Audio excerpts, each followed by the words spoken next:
లక్షల మంది సిగరెట్ వాడకంతో చనిపోతున్నారు.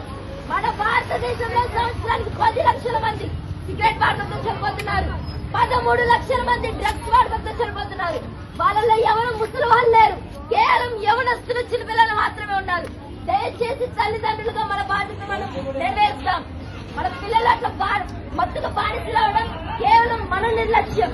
తల్లిదండ్రులుగా మన సమయాన్ని గంజాయి అనేది సినిమాల్లో పెద్ద పెద్ద పార్టీల్లో మాత్రమే మనం చూసేవాళ్ళం.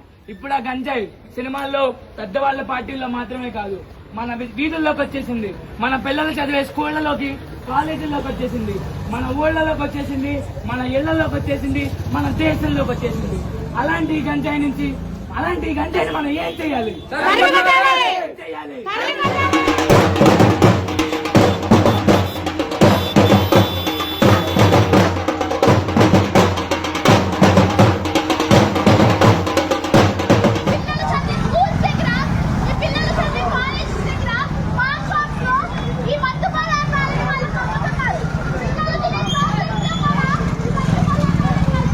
అలవాటు ఉంది, నా తండ్రికి అలవాటు ఉంది, నా భర్తకి అలవాటు ఉంది, నా భార్యకి అలవాటు ఉంది అనుకుంటే వాళ్ళని పోలీసులు అరెస్ట్ చేస్తారనే భయంతో మీరు వాళ్ళని ఇంట్లో దాయకండి.